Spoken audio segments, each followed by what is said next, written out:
உம்ரா என்று பயணத்தை துவங்கிவிட்டால் அல்லாஹ்வுடைய பாதையில் இருக்கிறார். எவ்வளவு பெரிய பாக்கியம்! 15 நேரம் நீங்க அல்லாஹ்வுடைய பாதையில் இருக்கிறீங்க. அதே போல அல்லாஹ்வுடைய ஸல்லல்லாஹு சொன்னாங்க, நீங்கள் அல்லாஹ்வுடைய விருந்தினராக இருக்கிறீங்க. அதே போல அல்லாஹ்வுடைய ஸல்லல்லாஹு சொன்னாங்க, நீங்க கேட்கிற துஆவை அல்லாஹ் ஏற்றுக்கொள்வார்.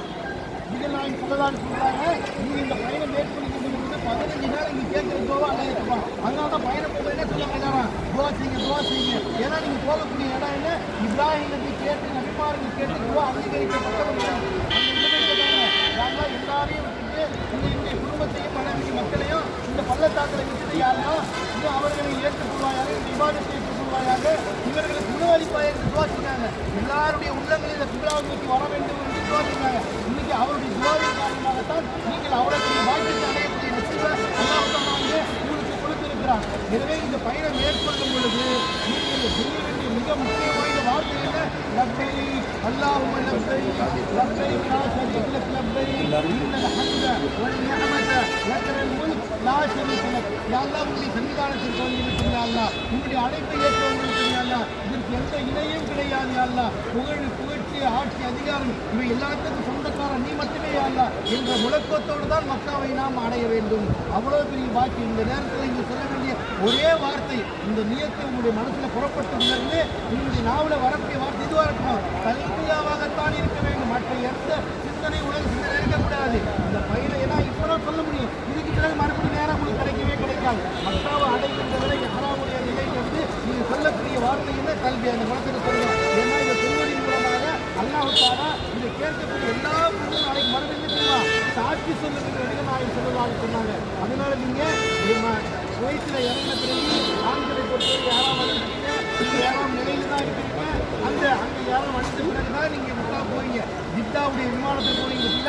அந்த ஜித்தாவில் இறங்குவதற்கு அரை மணி நேரத்துக்கு முன்னாடி லம்னம் என்ற மீகாட்டோம் இந்தியாவில் போகக்கூடிய ஒவ்வொரு ஆட்சிகளுக்கும் அல்லாஹ்வுடைய வலியுறுத்தப்பட்ட வேண்டியது. அந்த ஃப்ளைட்டில் இருக்கும்போது ஃப்ளைட் இறங்க அரை மணி நேரத்துக்கு என்ன செய்வோம்? அல்லாஹும்ம லப்பைக் உம்ரத்தை நாங்கள் அறிவிப்பு செய்வாங்க. எல்லாரும் நியத்து வைக்கக்கூடிய இடம் அதுதான், மறந்துடக்கூடாது சொல்லிடணும். அப்படிங்கிறது நீங்கள் தல்பியா சொல்ல ஆரம்பித்து விட வேண்டும். அப்போதுதான் அல்லாஹ் தஆலா நம்முடைய உம்ராவை பரிபூர்ணமாக முறையேற்றுக் கொள்வான். மிக உயர்ந்த பயணத்தை நோக்கி போட்டீங்க, நிறைய மக்கள் இருப்பாங்க. அல்லாஹ் நமக்காக, நம்ம சமுதாயத்துக்காக, குடும்பத்துக்காக, நம்ம நாட்டு மக்களுக்காக, நம்ம ஈமானுக்காக, எல்லாருக்காக அழகை வளர்ப்பு. அதே போல தந்தபுரியில் குடிக்கும்போது எந்த நியத்தில் நீங்கள் குடிக்கிறீங்களோ அந்த நியத்தை அல்லாஹ் கபூலாக்குவான். நீங்கள் உம்ரா செய்யும் பொழுது அங்கே ஹஜ்ஜுக்கு வருவாங்க, உம்ரா செய்ய வைப்பாங்க. எல்லாரும் ஒற்றுமையாகவும் சகோதரத்துவத்தெல்லாம் எல்லாரும் ஒருமித்து ஒன்றா போகணும். எந்த ஒரு குணமும் வரக்கூடாது. எல்லாரும் நம்ம சகோதரி நினைக்கிறோம். என்ன அல்லாஹ் தஆலா சொல்றார், ஒருவர் மற்றவர்களுக்கு உதவி செய்ய வேண்டும் என்று அல்லாஹ் தஆலா சொல்லியிருக்கிறார்.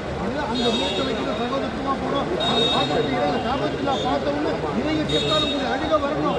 ஏன்னா எந்த கண்களை இதயத்துக்கு கண்கள் வழி கண்ணி வலிக்கிறதோ அந்த கண்களை நரக நெருப்பு தீண்டாதீர்கள். நபிகள் ஸல்லல்லாஹு அலைஹி வஸல்லம் சொல்லியிருக்கிறாங்க, காபத்துல்லா பார்த்தவங்க இந்த உள்ளத்தில் கண்களில் தண்ணீர் வர வேண்டும். இந்த மூலமாக மிகப்பெரிய பாக்கியத்தை அல்லாஹ் கொடுக்குறான். இது அன்பிற்குரிய சகோதரர்களே, இது சிறந்த உயர்ந்த பயணத்தை மேற்கொள்ளுங்க. உங்களுடைய இந்த 15 நாளும் நீங்கள் அல்லாஹ்வை இக்லாஸான முறையில் இறைச்சினுடைய பயணங்களில் சிரமங்கள் இருக்கும், கஷ்டங்கள் இருக்கும். அது அல்லாஹ்வுக்காக நம்ம பொறுத்துக் கொள்ள வேண்டும். நேரங்கள் வரும்போது வக்தியில் கண்டுபிடிக்கணும், வக்தியில் தொழில் கொள்ள வேண்டும். உங்களுக்கு வழிகாட்டக்கூடிய ஒரு நல்ல சகோதரர் உட்பட வர்றாங்க. அந்த அமீர் என்ன சொல்றாங்க அது கரெக்டாக நம்ம கட்டுப்பட்டு எடுக்கிறோம். ஒரே இடத்துல எல்லாரும் போயிட்டு போனாலும் ஒரே இடத்துல எல்லாரும் உட்காரணும். வக்தி நேரங்கள் தொழில் கொள்ள வேண்டும். பொறுமையை குறிப்பாக கையாள வேண்டும். மறந்துடக்கூடாது. நீங்க இருக்கக்கூடிய எல்லா நேரங்களிலும் அல்லாஹ்வை திக்ர் செய்ய, தஸ்பீஹ் செய்ய, எல்லாருக்காகவும் துஆ செய்யுங்க. ஆனால் போகக்கூடிய இடம் மிக முக்கியமான ஒரு நசீபா அல்லாஹ் கொடுத்திருக்கிறார். மதீனாவுக்கு போவீங்க, ரசூலுல்லாஹி ஸல்லல்லாஹு அலைஹி வஸல்லம் சலாம் சொல்லுவீங்க, ஸலவாத் சொல்லுவீங்க. நெருக்கமான இடம். உள்ளத்தில் இருக்க வேண்டிய இறையற்றியா அல்லாஹ் இந்த பயணத்தில் நாளை என்னுடைய பாவங்கள் மன்னிக்கப்பட வேண்டும், நாளை மறுபடியும் சொர்க்கத்துக்கு போக வேண்டும் என்று நியத்தொழிலை செய்ய அல்லாஹ் தஆலா உங்களுடைய பயணங்களை லேசாக்கி வைத்து என்னுடைய உம்ராவை பரிபூர்ணமான முறையில் அல்லாஹ் கொண்டு வந்தாங்க. ஆமீன்.